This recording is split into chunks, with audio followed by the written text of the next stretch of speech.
The funny thing is when we get calls about that, and we get it all the time, the first concern is water intrusion. And it's not wind. Nobody thinks about the engineering principles of what that can do, because you're holding on to essentially a thinner panel at that point.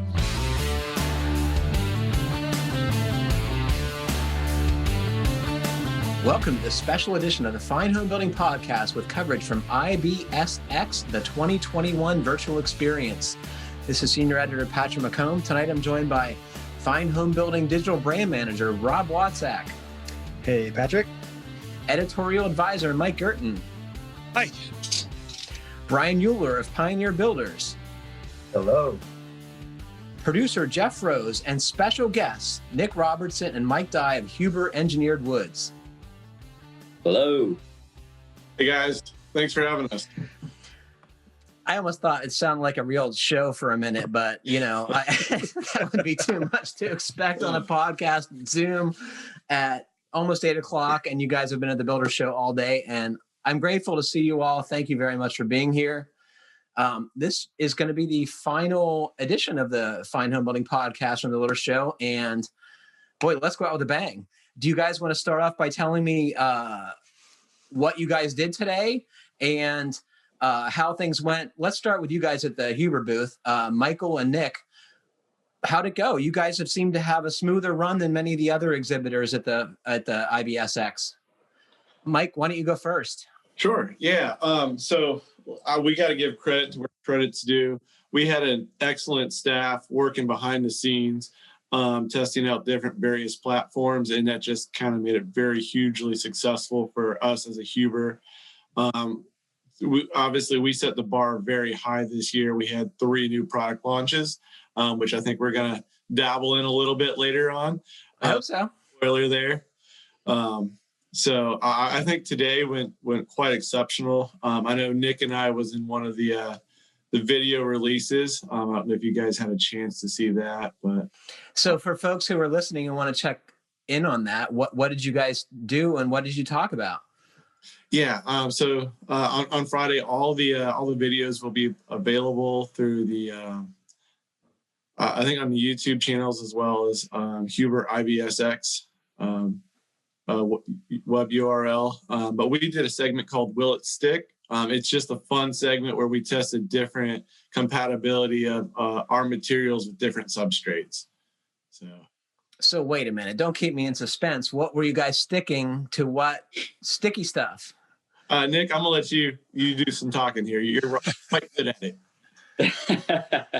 So as the talker of the group, we did a lot of different sticking of things. You'll have to go watch the whole video for sure. But we were looking at our liquid flash, our zip system flashing tape, and the polyurethane-based Advantech subfloor adhesive. So basically our 3 different adhesive technologies. Did you guys put it in your hair is the question I have. Never. We did not. Maybe next year. No. Well, thanks to a recent viral video, I don't think I will be doing that. But sorry to interrupt. No, that's okay. We just wanted to show people, we get questions all the time. I don't know how much background you have on us specifically, but Mike and I are the people that answer the phone if you call the tech questions hotline. So we get questions all the time about what sticks to what, and, does your product stick to this? Does it stick to this?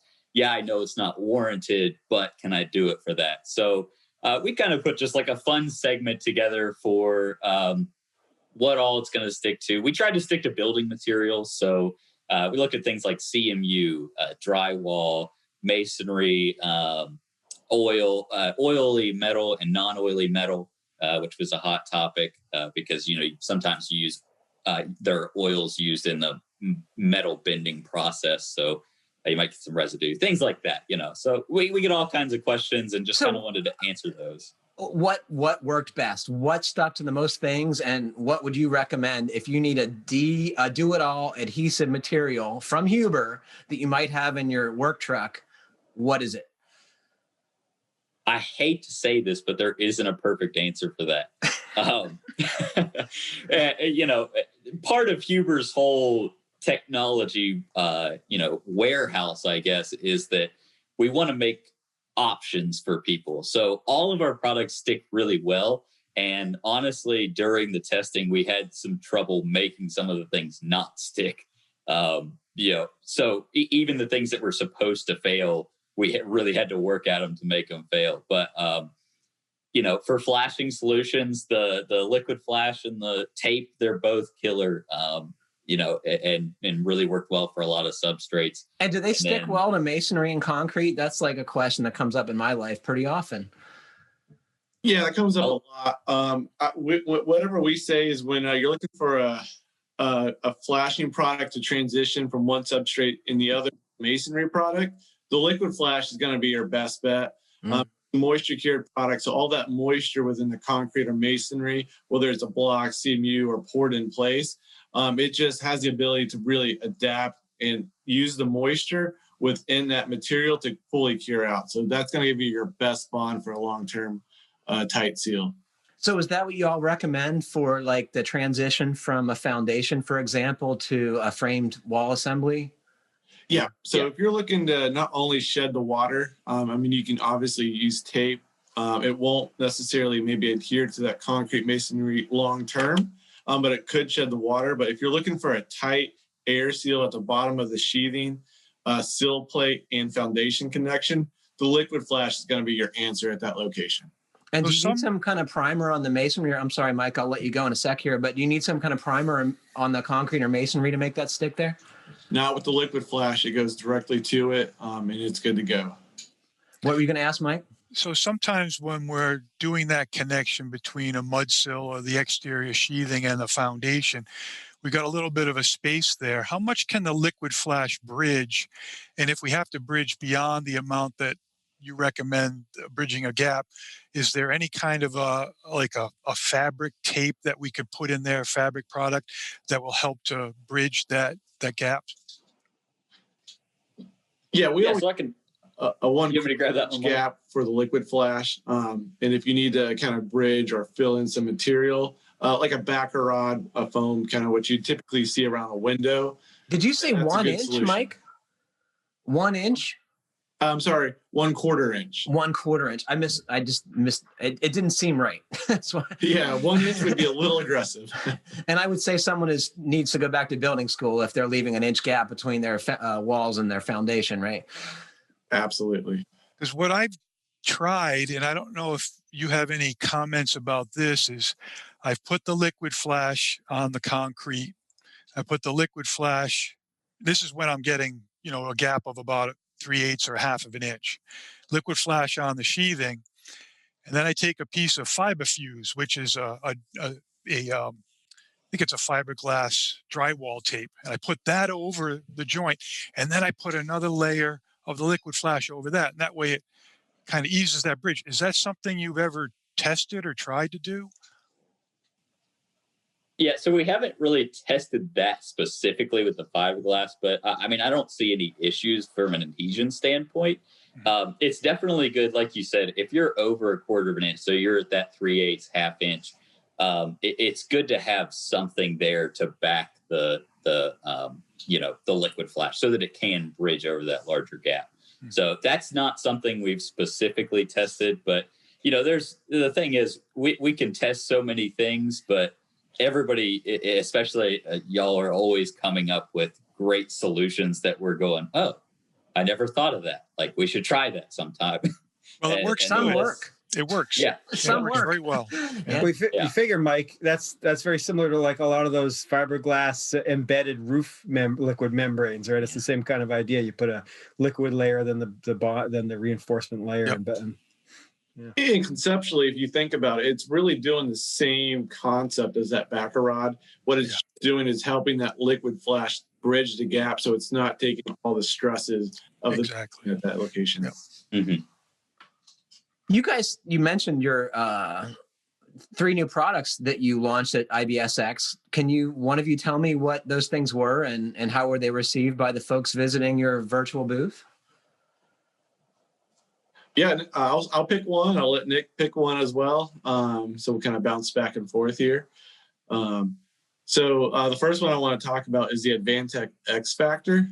It seemed very well received via the chat boxes. So maybe for those of you who didn't have the ability to come by the Huber Hoppen booth, there was a live stage where you could watch the releases of the new products. But off to the right-hand side, there was a chat function, so you could have live feed to kind of see the anyone who was viewing its thoughts and get any questions you had answered. So a lot of people were just chiming in at that location. It seemed like a really well-received product. What Advantech X Factor is, it's for those ultra high premium builders who maybe are a little bit more sensitive to their subflooring experiencing discoloration or, maybe potential surface topography due to extreme weather on the job site. So Advantech X Factor takes the core Advantech subflooring panel that we've had around since the mid-90s and adds a weather-resistant surface to it. So it has a membrane on top of it fused into the panel from the factory. And what that does is it adds, it's a yellow materials and it ages very well to the sun. So it's not affected by UV and water. What that does is give you a very clean and smooth, consistent subflooring, regardless of up to 500 days. It doesn't matter how much it rains. And it doesn't discolor or age or anything like that. So very smooth, very flat, very easy to use a Sharpie or a marker on it, and you can communicate very easily on it. So that's kind of what that product does. And it looks great. Yeah. You forgot to mention, like when you see it installed with that overlay on it, like if I was having someone build me a home and I walked in there and saw that, I would think this person cared about what they were doing. Yeah, it's an absolutely killer look. It's for those people who want to go to the next level of craftsmanship. They care about the way their job looks. So it's for those people who want to push their builds to the next level. And Nick, your company also released a more vapor permeable zip tape. Is that right? Yeah. So that's actually the one I was going to talk about. Zip System VP tape, which obviously stands for vapor permeable. Basically, this is just a permeable tape because our normal flashing tape is not permeable. And usually that's not an issue in a normal build, but some of these passive houses or really, really super insulated cavity builds, like Ben Bogey talked about in his video, where there's a double stud cavity, maybe 8-10 inches deep, then permeability of the entire wall assembly, including the seams in those situations, might become really important. Because they don't dry readily, right? That's the point, is those big, thick insulation layers of cellulose, like it takes a long time for those to dry out, right? Right. So, there could be latent moisture that's there from the winter season where it's really cold inside and really warm inside and really cold outside, that kind of stays in that cavity during the winter. And then in the spring, when it warms up, all of a sudden that moisture is trying to move out of the cavity. And what you really want to do is get that moisture out as quickly as possible. So, if you're in a normal 2x4 or 2x6 wall, that might not be as big of a deal. But if you're in a 2x10 wall, all of a sudden there's a lot more moisture trying to move out of that wall in the spring. So that vapor permeable tape can really just help move things along a little quicker. It just to keep a whole, and a big thing that I like that Ben said during his video was just, he wants an entirely vapor permeable wall. He wants nothing that's impermeable in it. So that's what we were trying to achieve with that product. And it seemed like in the chat, that's kind of what we're going by as a gauge of how people are receiving the product, because they're immediately asking questions about it. A lot of very high level questions within 5 minutes of that video, to the point where we were like, let me think about it, because you're already asking questions that are really building. That tells me you're reaching the right people. Yeah, absolutely. Mike, what's the yeah, other thing you guys have? Yeah, so our third launch was a product called Exicor. This is super unique to Huber Engineered Woods because if you look at our name, the last part of it is woods, and we're releasing an MgO product. That stands for magnesium oxide. So there's really no wood in this product.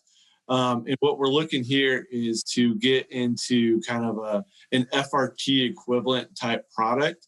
You should tell folks what FRT is, please. Yeah, absolutely. It's fire retardant treated. So it doesn't burn as quickly as a traditional OSB or plywood panel.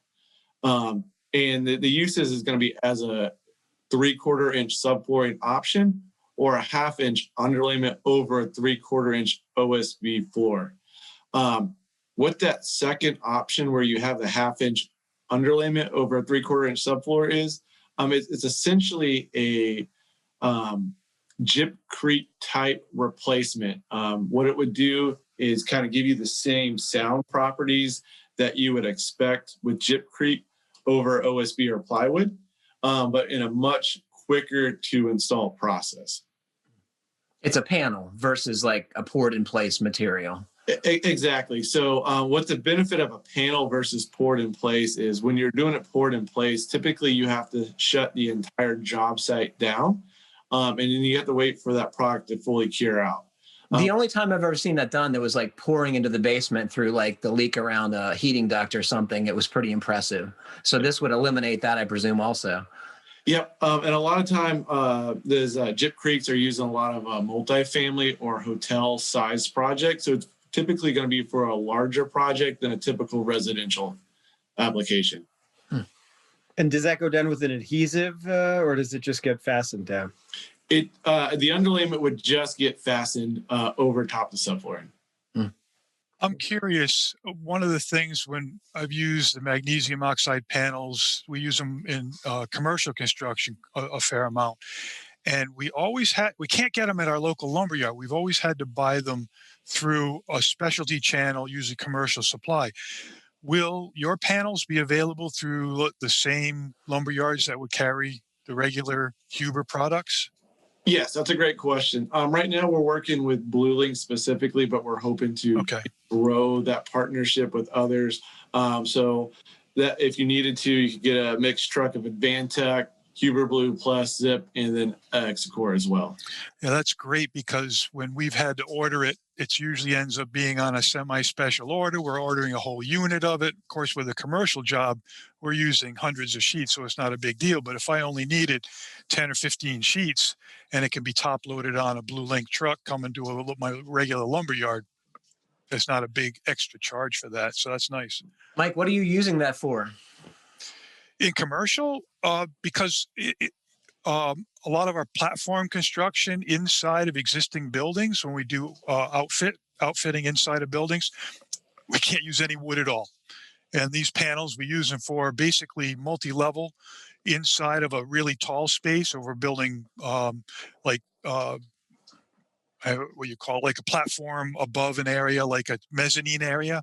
Yeah. And we use those as instead of regular subfloor sheathing, we put it right over the steel joist.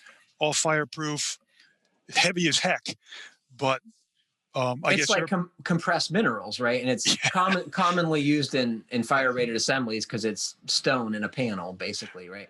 But it sounds like with your panels, with the thinner sheet, putting it over regular subflooring gives you those advantages, like you say, as an alternative to gypcrete for both soundproofing and those multifamilies. Also, I guess it gives better fire separation as well, and so it makes a lot of sense. I've heard it used as like a drywall substitute in, impact areas and multifamily or, in rental units, what have you. And I've heard it's like a great exterior fire rated assembly too. You can use it as siding, or I actually saw it as lap siding in the upper Hudson Valley on a project not too long ago. It's interesting. Yeah, as you can imagine, being a wood manufacturer, switching to a new type of material, we're taking it slow. We're going through all the proper channels and getting this third party evaluated. So we're kind of easing into it. So we're starting out as a 3/4 inch subfloor with a 1/2 inch underlayment. But we are hoping to progress to the walls at some point along this project's life cycle. Bryan, what'd you do today at the Builder Show? You've been waiting there to chime in, I'm sure. Actually, I've just been enjoying listening and soaking this up and getting to enjoy all of Mike's questions. Today, I did tie into some of the live podcast with the Unbuild It folks, Jake and Peter and Steve. It was kind of interesting. They were talking about one of the recorded shows that I really want to end up watching. I don't remember what the guy's name was, but it sounds like he really got into drip edge flashing and very much got into the weeds. So I'm listening to these guys, and they're talking about the eave flashing and whether it should be installed over or under the underlayment. And Mike's got it. He's chomping at the bit. I can just tell. This is Mike's area. My spidey sense started tingling because I don't want to call them out, but I think they may have not been code compliant with what their response was. So I got into the code online, double checked myself from chapter 9 of the IRC. And I won't get myself into trouble on here, but I did do a post on Instagram about it today and tagged Jake and Steve. So, but they got my appetite whetted to take a look at that other recorded broadcast. So I've been catching up on some of the recordings. One of the things, Bryan, that you have to read in the code when you're looking at it is you got to differentiate between what the code says about underlayment and what the code says about ice barriers.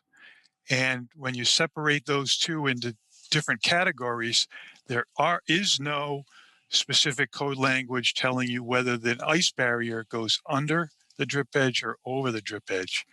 So I've spoken in detail with code officials about this because they just presume that ice barrier is an underlayment when it doesn't technically have to be considered an underlayment. So, but often it's up to the local official on how it gets applied. Do you honestly think code officials are looking at people's drip edge, Mike? Usually not. And you, Mike, you got what, like a belt and suspenders approach to that? It's sort of like a double step thing, right? Yeah, we've got a couple details in articles on Fine Homebuilding, some question and answer, and an article where we strip in the fascia board to the roof sheathing, and then we put the drip edge on, and then we put the self-adhered membrane ice barrier over the drip edge, so it kind of meets the code. Then the National Roofing Contractors Association has a detail where they put the ice barrier down over the fascia board onto the roof sheathing, put the drip edge on, and then they put a narrow strip of tape over the top of the drip edge. So there's a few different ways of doing it. I think you guys would all agree, we could fixate on the right way to detail that, but it is important, right? It is like roof failures we've learned are hugely important with regard to preserving a structure in a high wind event or a storm, right? It's like you got to keep the water out of the roof to save the rest of the house. Now, I'm curious for Mike and Nick. I've read plenty of the zip roof panels. I've read the instructions several times, but I never paid close attention on how we're supposed to detail with the zip system tape along the bottom edge and along rake boards, whether or not we're supposed to tape those down over the fascia board or subfascia, and then again on the rake edges, gable edges, whether we're supposed to tape the panels over to the edge of the rake board trim. Do you guys have any details for those? Yeah, so we do have a common detail for at least the eaves on the drip edge. As far as taping the actual, the zip system to the subfascia, we don't require that because it's not a zip system panel seam. So really, when you look at our installation manual, what's required for the warranty is follow code requirements and, tape the zip system panel seams with zip system tape or liquid flash. So because that's not a panel seam, it's not technically required by us. But it is a good idea to tape the the zip system sheathing to the subfascia, because that's just one more area where you're eliminating a possible water intrusion. So, after that, you're still going to install your normal flashings, your drip edge and things like that. And you're going to tape the drip edge back to the zip, because if you think about the way water flows, you want water to flow down the zip if it gets past the top roofing, whether it's metal roof or shingles.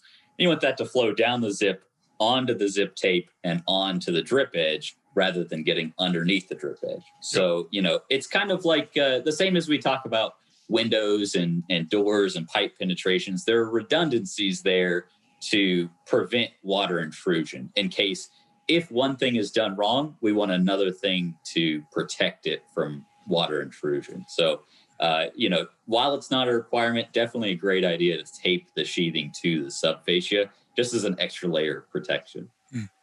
You guys alluded earlier that you're the voice on the other end of the phone when I have a question about a Huber product, right? And I would love to learn more about that. I'm sure all of us would. So what is the most common question you get when folks call Huber and need to know something? Sure. I would love to say there's the most common question, but there isn't.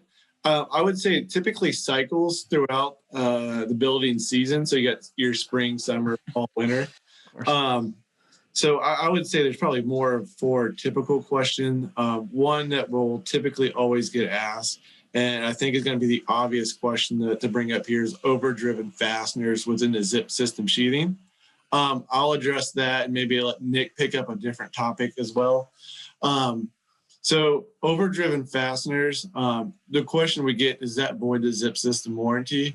And the answer is it depends. As with any condition in construction, the answer is almost always it depends. But I'll define that down a little bit for you guys. So what we want to see, we're okay with overdriven fasteners given 2 conditions. One, that fastener is in the framing. So if that fastener misses the stud, we call that a shiner. What we would like to see that is backed out, and either put a piece of tape over that hole or a little bit of liquid flash.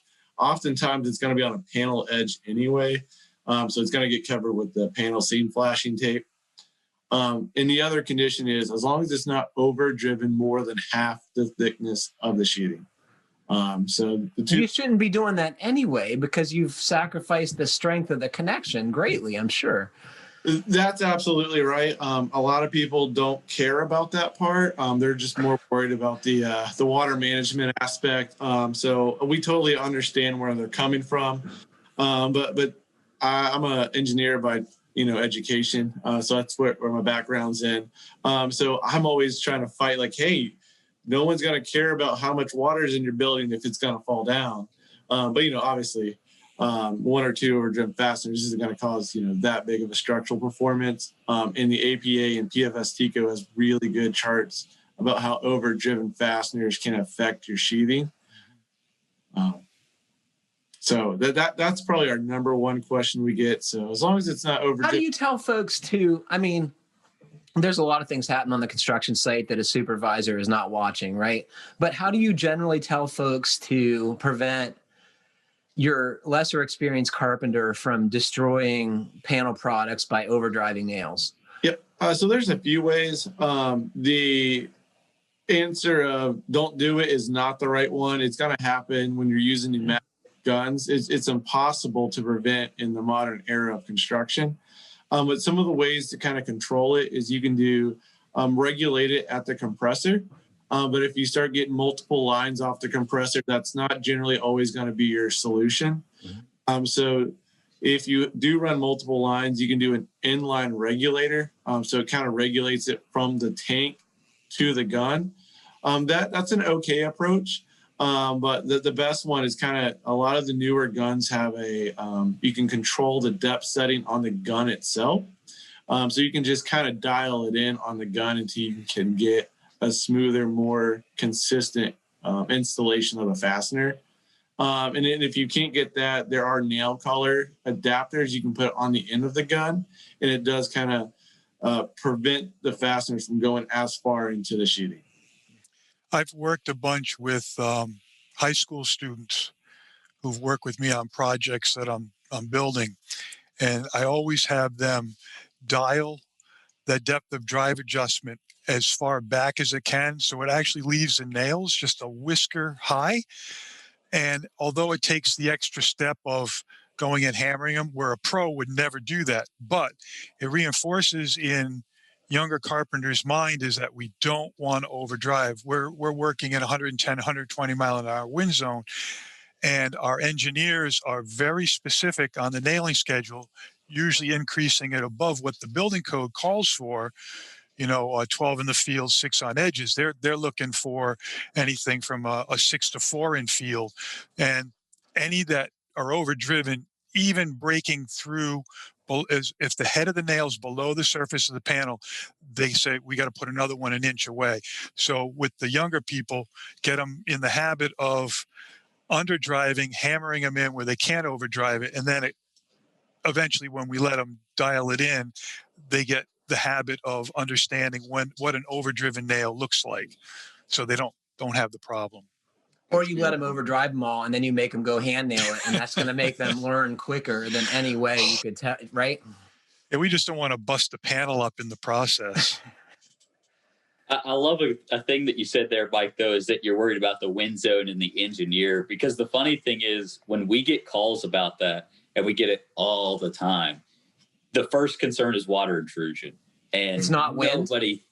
Nobody thinks about the engineering principles of what that can do, because you're holding on to essentially a thinner panel at that point. It's always, can water get into the wall that way? Because it just seems like as soon as they, because that's what you get sued system, for. You don't get sued for. Well, and also that's the whole reason why it's probably taken time for people to, I mean, in the early years, adopt your product in the first place, is because the whole point of it is that you've got this different kind of system that's all about water management that people hadn't seen before. And now you see it everywhere. Of course, people are more used to it, but that's still the thing that's probably stuck in their head, is that this is all about the outer layer. It's not about the actual material itself. I got a question for the Huber guys. So has anybody ever figured out on a typical code-built wall what the ratio is of the heads of the nails? If you added up all of the areas of those circles and then compared it to the surface area of that wall, how much is actually there? Because I think what happens, I've talked to Timmy about this and he talked to somebody else, our eyes go to the nail heads, but it's infinitesimal when you compare it to the entire amount that's there. But it's just what our eyes do. We're just attracted to those nail heads, but it's really not going to see very many moisture droplets in comparison with the rest of it. Yeah. So we actually, I think I did the math on this one time, and I can't remember the exact number, but I think it was less than 1 square inch per panel for sure, of exposed fasteners. And the main part of what you're saying, especially, is, it's big holes equal big problems. So look at the things that can happen if you mess up a window or a door, or even, a pipe penetration or mechanical penetrations, things like that. Those are, if you don't flash those things correctly, then a lot of water is going to be seen by that. The amount of water that's actually seen by one tiny nail head every 12 inches in a panel is, very, very small compared to the larger holes that we should be worrying about, flashing correctly. So definitely a good point there. But I did the math on that one time. I think it was less than 1 square inch per panel. He's your kind of guy, Bryan. I know. I'm just loving it. I have a question on that you guys might be able to answer, and it's kind of a general question. It's not specifically about Huber products, but I went to my lumber dealer's website where I can get all my current pricing because I'm costing out a job, and a generic 7/16 OSB sheet right now is going for $29.99, and I was paying. We all know the lumber prices are up, but follow along with this. So a couple years ago, it was like $575. So it's $29.99, and the zip system panel was for 7/16 was $39.35. So, which isn't a lot more as a percentage than what I was paying like a couple years ago. The OSB has gone up a lot more, but who's making that money? The difference between what I was paying a couple years ago and what we're all paying now. Either the mills are having a big windfall of profit this year, or there's some middle people that are just robbing us. So who can So we you point want to the know, finger Mike, at? in a nutshell, is it production that's making the money, or is it the retail distributors. Distribution? Yeah. Or is it I want to know stock if it's market? Mike and Nick. I can tell you who's not making it, and it's Mike and Nick. Yeah. I would love to answer that. One of the questions we do get associated with all the time, just because we're on the phone with folks, is pricing related. Golly, we do our best to stay out of pricing. We want to give you unbiased, unpriced answers. But I will say everything has gone up, including raw materials. Obviously, I think manufacturers are probably going to be, and distributors are going to be some of the bigger benefits in terms of the pricing than maybe some of the middleman. But from what I'm picking up through some of the grapevines, even the raw cost of lumber and adhesives and waxes are going up as well.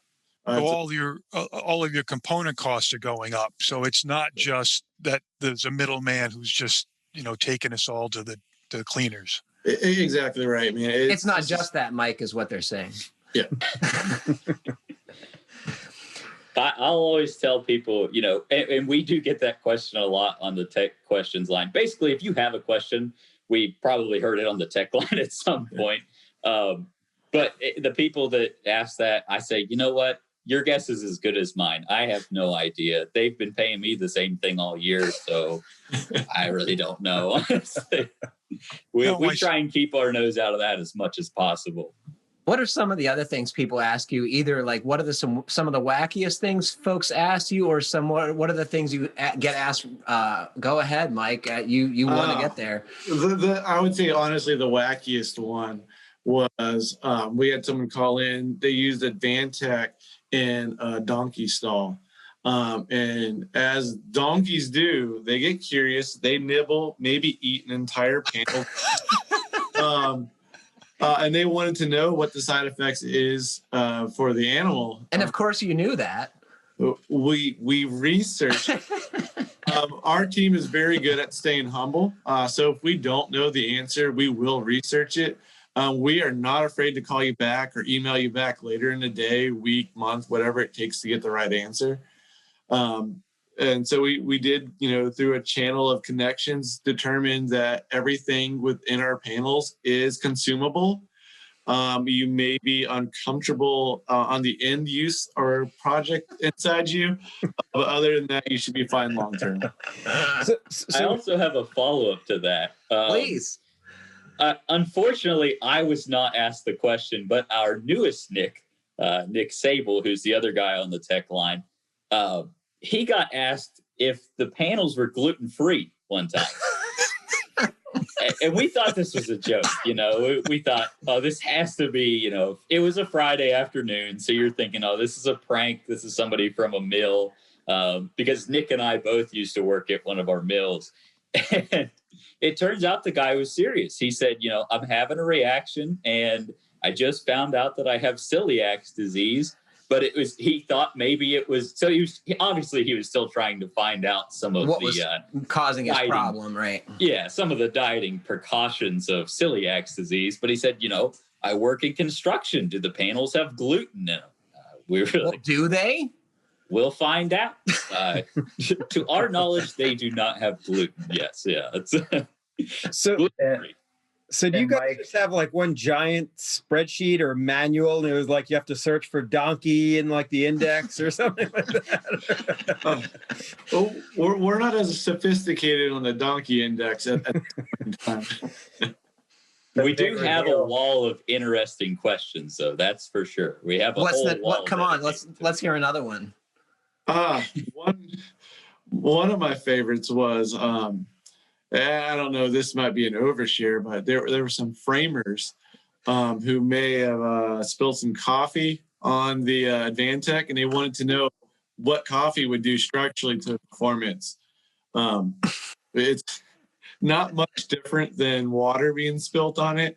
So we're like, hey, maybe do some minor surface staining, but otherwise you should be good. So that one really made me chuckle. Obviously, clearly those people had not been in construction very long, because there's never been a construction site I've been on that didn't have coffee all over the floor, right? Yeah. So our basically our hotline that we operate and help run is it's open to anyone. So it's homeowners, architects, engineers. So sometimes homeowners are a little bit more sensitive to these kind of questions than a framer would be. They want to know if the coffee's going to mess up their subfloor, right? Yeah. Exactly, and that's totally understandable. I mean, your house is one of your biggest investments you'll ever make. We also found out there was a video that came out with a very popular, what do you call him, a bee farmer, a honeybee farmer. And apparently he really loved Advantech for his bee boxes. And so for about a month and a half, I would say almost every day, somebody called asking us if we could use Advantech in making, boxes for honeybees. It's amazing some of the things where somebody puts out a video of, this is a great use for this product. Okay, so this beekeeper put out a social video on social media that a bunch of people saw, and then they wanted to know if they could use your product in their own hives. That's interesting. Yeah. Mm-hmm. Yep. Yeah. Works great for chicken coops. We've done that. What's your question for the tech line about your Advantech chicken coops, Mike? No question. No, it works great. Just a statement. It works great. So after this podcast is released for about a week, we're probably going to get a lot of chicken coop questions. So is this like, can we treat this like a call session right now? Like we've got our questions for you. Like one thing that Patrick and I were talking about is how I put some Advantech down in my basement because my floor was a mess. It's old, like kind of a rat slab down there. And I want to use it. It's a workshop. So I want to use it as a finished workshop space. And I was curious as to why you actually have an instructional bulletin on your website as to how to paint Advantech, and what is the reason behind having such an official document for that? But yeah, so I'll take that one. I'll let Nick take the next one because it's going to be way harder, I'm sure. So we got to ask, just people want to coat it or paint it just because it's used in beehives and whatever application, or it could be used in an attic space that may get visited regularly, and they kind of want to coat it just for visual appeal. And so they can clean it, maybe, right? Yeah, it's easier to clean. It's more aesthetically pleasing as well. Because Advantech uses MDI, which is like a polyurethane resin technology, it's very hydrophobic. So the water and latex-based coatings, they typically won't bond very well to it.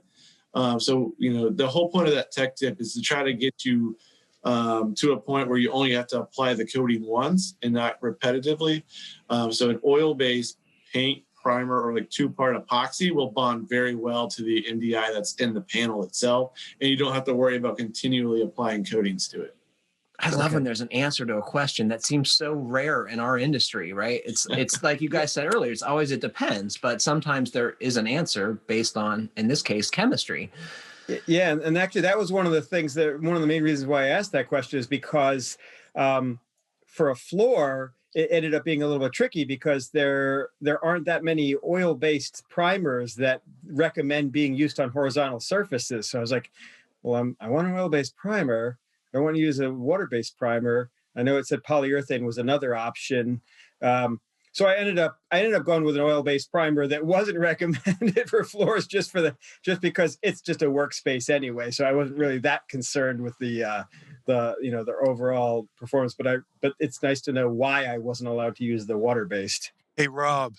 So I'm down in my basement, and these are some cabinets that I built. These are Advantech. Yep. They're countertops and face frames. Everything's all Advantech, the shelves inside. And I just use regular water-based polyurethane after sanding. This is a year and a half old. It's been fine. I poured water on the top of the countertop because I use it for, projects, and cleans right up. I've got marine poly on the top of the countertop, which are Advantech, and then the water base on everything else. So it may not be in the tech bulletin, but it does work. Cool. The key with the tech bulletins is, oh, sorry, go ahead, Brian. Oh, I was thinking about your new panel product, and I think the tongue and groove is different.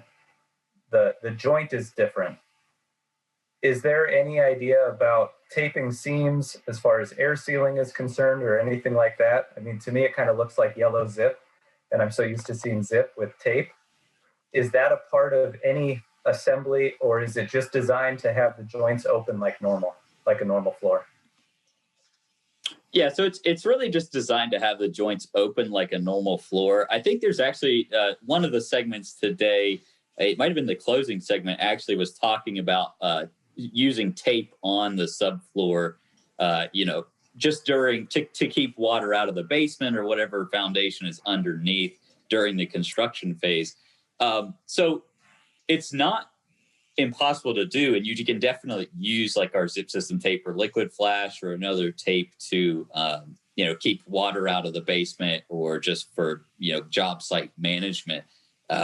I haven't really looked into it for air sealing specifically, and the one thing I would keep in mind with that is consider what's underneath the subfloor. So Bryan builds in an area where vented crawl spaces are the norm. So I'm guessing he's asking because he's using the subfloor as his air barrier. Is that right, Bryan? Yeah. So that's why he wants to know. And during construction, we usually need some draining. So we wouldn't want to have everything totally sealed up, or we just have to go cutting holes in certain spots or drilling holes to make sure that we get drainage. So right. Yeah, I mean, I think what it really comes down to is, the Steve Basic famous red line test is if that's where you're drawing your red line and you need an air barrier there, obviously OSB itself will block a lot of air. And then if you tape all the seams of an OSB product, whether it's Zip System or Advantech, really any OSB panel product, it's going to block a lot of the air movement. So if that's a goal in your build and your design, then it could be a possible thing. What I would just keep in mind, say you were building a space that was not a conditioned crawl space. You were building in a hot, humid area, and you have an unvented crawl space where it's going to be really hot and humid under there. Sometimes having completely permeable flooring all the way through is actually a good thing in those situations, because you're allowing moisture to move up and down. So as soon as you start putting vapor impermeable or even air impermeable layers to stop moisture movement in between the subfloor, you have a really hot, humid crawl space and a conditioned space above that, just like in a dangerous wall assembly that could cause some issues. So we actually have a whole CEU on that Huber started to present, but definitely just, it depends on the design and the build, I would say. Bryan, how do you normally detail the floor sheathing to be an air barrier? We don't. Our typical finishes are hardwood floor, solid hardwood with an underlayment. And I think that probably cares for most of it. We do tile, and then we do carpet. And I can't think of any time we've had any air coming in through our floor systems. And Bryan, there's a great article by LSU about building crawl spaces in hot, humid climates. If you haven't seen that, that is an excellent resource. I don't know if Bryan would describe his climate as that, though. How would you describe your climate, Bryan? Wet, depressing, and dark. No, actually, ours is kind of interesting because I talked to a code official 2 or 3 weeks ago. The way Washington State Energy Code, or the IRC amendments here in Washington, is even though we're not high radon west of the Cascades, we still have to build as if it's high radon. So it's kind of interesting. There's a few details in there. So I went over with him just to see, are you really expecting to have a concrete slab of sorts, or could we use a vapor retarder material and tape the seams? So that was a good conversation to have with him just to see what he was really looking for. Now, I guess the question I should have asked before going into that too is, do you do conditioned or unconditioned crawl spaces? Unconditioned. Okay. Yeah. Yeah. I think unconditioned crawl spaces, the main thing is just managing moisture. If you're managing moisture really well in that unconditioned crawl space, then an option for you. If you're in an area where, like you said, there's a ton of rain where you are, so if you get into a build where the grader isn't very good, and all of a sudden the water is getting directed into the foundation and into the crawl space instead of away from that crawl space, that's where you can start to see moisture issues come up. And that's not just with Advantech X Factor. That's with any wood structural panel. It's just a building science principle of, you want to make sure that crawl space is dry. That's the most important part. Once you get that objective successfully done, then maybe you could use that as an air barrier as well. Dry and proper clearance. So a lot of people don't know, in the crawl space area, you got to have a minimum of 18 inches from the top of grade to the bottom of an unpressure treated material. Bryan, why do you think in your area unvented crawl spaces are the norm? So we could get into earth meteorology, but it comes down to, like right now we have a cold front coming in from the Fraser River Valley. So in the wintertime, there's just not a whole lot of thermal energy picking up to create an evaporation condition with the bulk water. So I think you guys, the way you're on the East Coast, your currents are coming in from like Florida and coming up this way. Ours are coming, down the coast of Canada. So and it's dry air. We get a ton of rain, and then it sheds just because it stays as liquid water. It doesn't evaporate and then stay in the air. And we tend to have windy conditions at this time of year. So we just don't have the moisture in the air in vapor form to create that problem. I think another part is we're creating a higher pressure within the homes by virtue of adding heat energy to the air. So it's almost creating a ballooning effect. I could be wrong with that, but that's my theory. So your target's actually to be positively pressurized inside the house then. We're running out of time. What do you guys want to say at the conclusion of the show? Rob, you've been uncharacteristically quiet tonight, and I'm going to let you start. Well, I just wanted to mention, because I was feeling left out. You asked everybody else what they did at the show today, and the one thing I never get to do at the live shows is go to any of the education stuff. So I was like, well, and especially since a lot of it's on demand now, I was online and I was looking at stuff that was interesting to me, and I came across Peter Pfeiffer was given a talk with his partner. What's his first name? Barley's last name.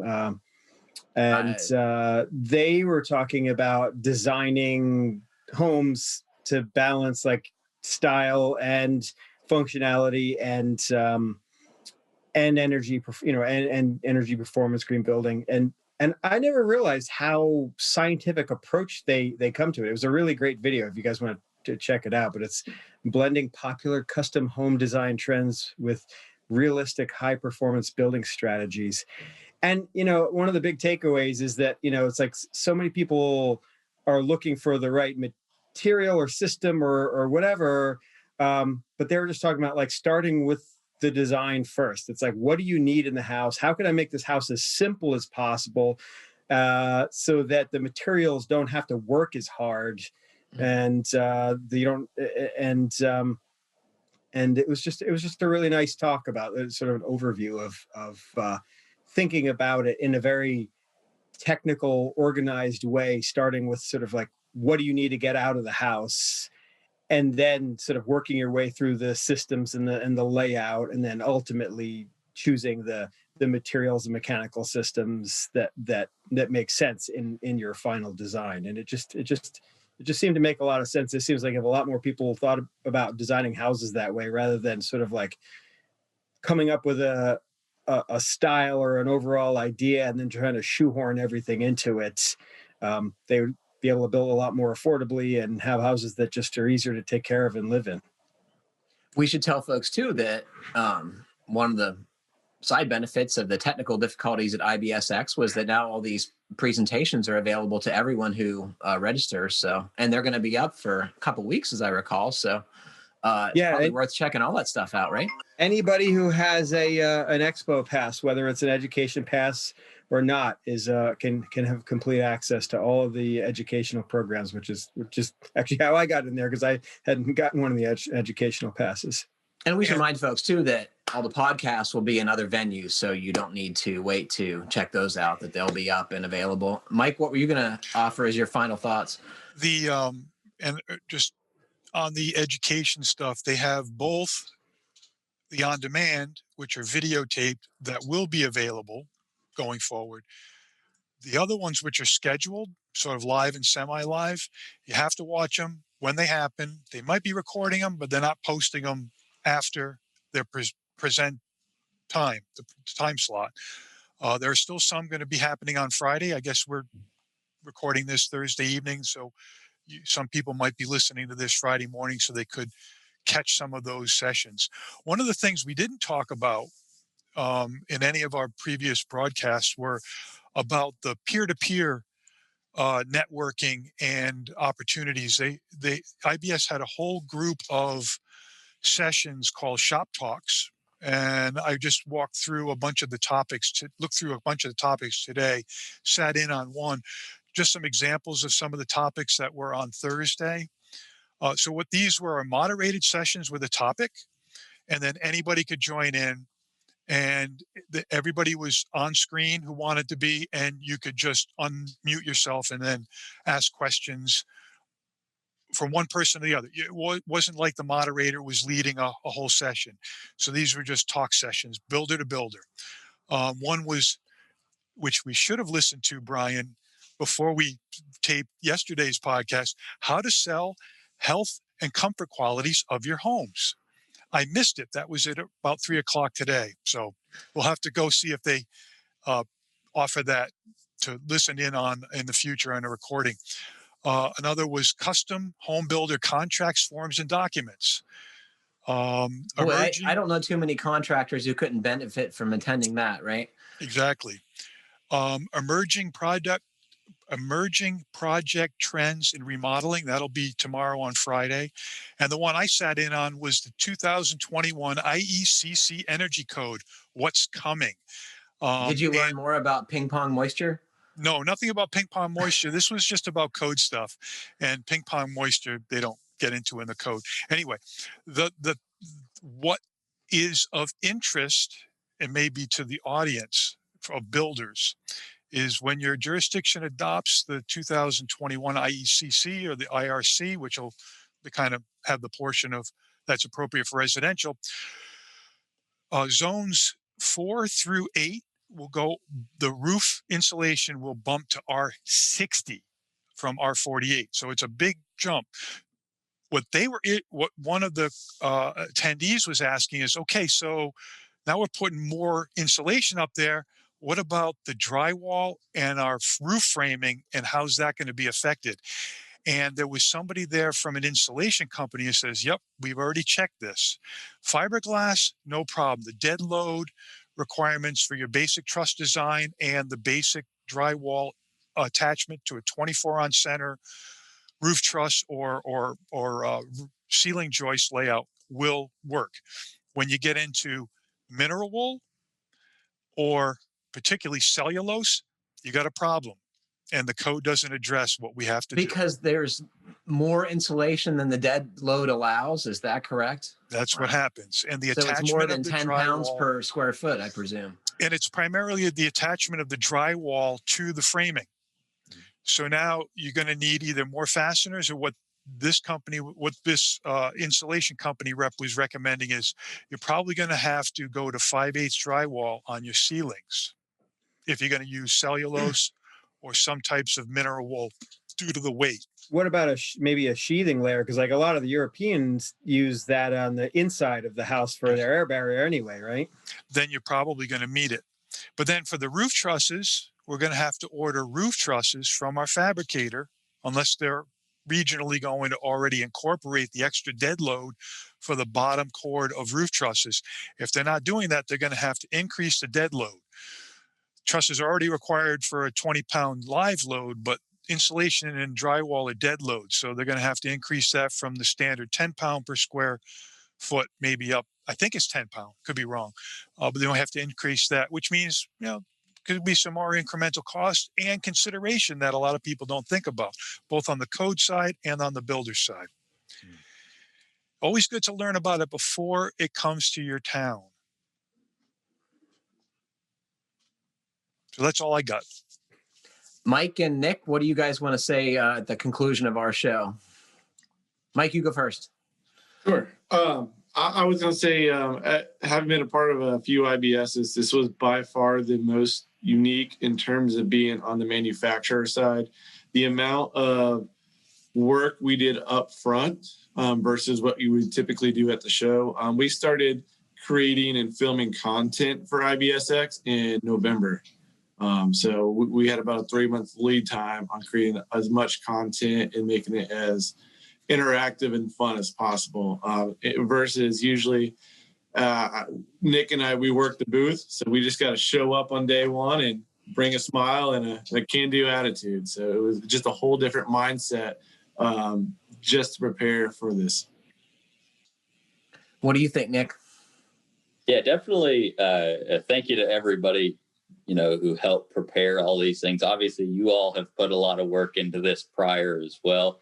But I'm above everything. I'm just happy to see that builders are still getting together and, not just builders, but all industry professionals getting together and still talking about these types of questions and these code changes and new products and how to address old products. I mean, it's great to just see once a year that we can all still get together and talk about how to move forward and how to build better, because as long as we're doing that, I think we'll continue to get better and better in the industry in general. So let's keep moving forward, and especially appreciate you all for being some of the leaders in that. Thank you. Bryan, you've got the final word. What do you want to say, buddy? I would check out the New American remodel. Get on there. The builder, I would like to meet that guy. He seems like a good guy. He was in the 150s. I want to say 157 for his HERS rating is what they started at. And for those who know HERS, I think 100 is the reference home. Yeah. So it was terrible. And he got it down to -10. Wow. So, and he was pretty sharp. I mean, obviously you've got an architect and what have you for how they did that, but for 5-10 minutes, I think it's worth examining. Where does one find that, Bryan, if you could tell us, please? I think if you go to Builders Show, maybe 2 S's, buildersshow.com, you might be able to navigate around that way to get to it. It's TNAR is the New American Remodel. Okay. And then TNAH is the New American Home. I think those are great to watch. I also wanted to say, Mike and Nick, little known fact, Mike Girton has a donkey that he cares very deeply about. And is it an apiary? Anyway, but I was going to say thank you to letting me be on here. Even though I didn't go to the Builder Show, being with Mike and getting to spend this much time has been awesome.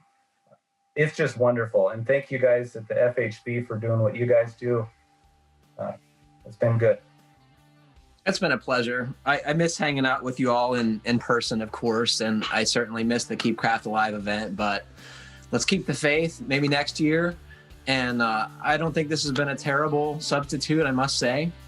And thank you all for joining and listening to the show. And if you want to talk to the podcast, please send your correspondence to fhbpodcast@taunton.com. And please like, comment, or review us however you're listening to the show. And I want to thank all my guests, and thanks all the folks who have been here throughout the week. And I want to thank all the folks who persevered through the Builder Show on the exhibitor side, on the technology side, and on the home builder side. Let's kill it next year, folks. Thanks very much for listening. Keep craft alive. Stay safe. Happy building. Thanks for listening.